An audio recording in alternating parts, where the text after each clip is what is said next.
Good afternoon. Good afternoon.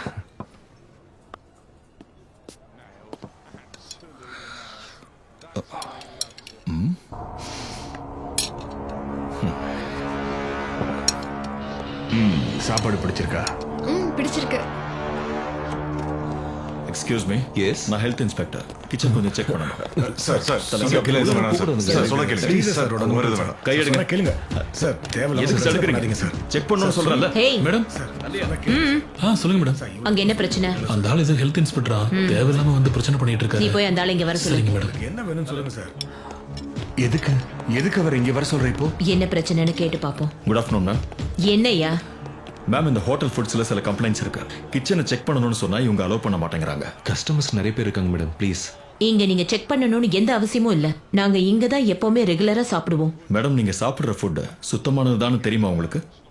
உங்க முன்னாடி இருக்கிற சாப்பாட்டுல என்னெல்லாம் கலந்துருக்காங்கன்னாவது தெரியுமா? Shut up! நான் இந்த சிட்டியோட mayor. So what? Sorry ma'am. இந்த சிட்டில இருக்கிற எல்லா கடைகள்லயும் ஏதோ ஒரு அரசியல்வாதியோ உயர் அதிகாரிகளோ ரெகுலர் கஸ்டமரா இருப்பாங்க. அதை வச்சு நான் உங்களுக்கு குட் சர்டிபிகேட் கொடுத்துடணுமா? ஹேய், ஏன் முன்னாடியே உன் பவரை காட்டணும்னு நினைக்காத. No ma'am. இந்த மாதிரி எதிர்ப்பு தெரிவிச்சா மட்டும் போதாது. Can you spare 5 minutes for me? உண்மை என்னன்னு உங்களுக்கு தெரியணும். அதுக்காக தான் கேட்கிறேன். அந்த இடம் இங்க ரொம்ப பக்கத்துல தான் இருக்கு. ப்ளீஸ் மேம், ப்ளீஸ் வாங்க. எனக்கு எங்க? நாங்க எங்க வரணும்? நாங்க வரோம்.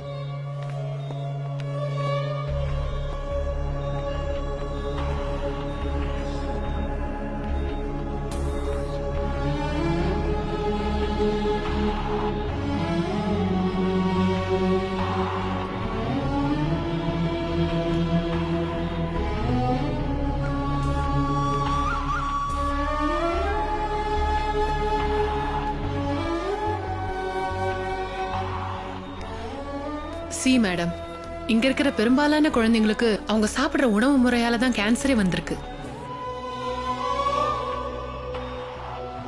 இந்த பசங்க எல்லாம் இன்னும் வாழவே ஆரம்பிக்கல மேடம். இவங்க அப்படி என்ன தப்பு பண்ணாங்க? இவங்களுக்கு சிகரெட் பழக்கம் இல்ல, தண்ணி அடிக்க மாட்டாங்க. அப்புறம் எப்படி? ஒரு பச்சை குழந்தையோட நாக்குல தேக்கிற தேன்ல இருக்கு மேடம் கலப்படம். அது பத்தாதுன்னு ஜங்க் ஃபுட்ஸ், பேபி ஃபுட்ஸ், குடிக்கிற தண்ணியில இருந்து சுவாசிக்கிற காத்து வரைக்கும் எல்லாத்திலையும் கலப்படம். கலர் கலரான பேக்கெட் ஃபுட்ஸை இவங்க கேட்கும் போது நீங்களும் அதை வாங்கி கொடுத்துருப்பீங்க. அப்படி பணத்தை கொடுத்து வாங்குறது இந்த மாதிரி வியாதிகளுங்கிறத நம்ம புரிஞ்சுக்கணும். அதோட விளைவுதான் இதெல்லாம். என்னோட கடமையை செய்ய விடாம தடுக்கிறதுக்கு 100 காரணங்கள் இருக்கும், 1000 பேர் இருக்கலாம். ஆனா அதெல்லாம் கடந்து வர்றதுக்கு எனக்கு ஏதோ இங்க இருக்கிற பிஞ்சு மனசுகள்ல இருக்கிற வேதனைகள் மட்டுமே போதும் மேடம். பரிசோதிக்க வேண்டியதெல்லாம் பரிசோதிச்சு ஊட்ட வேண்டியதை நான் போட்டுவேன்.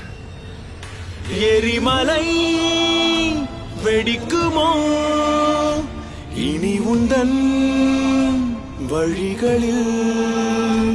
கருகுதே மழலைகள்.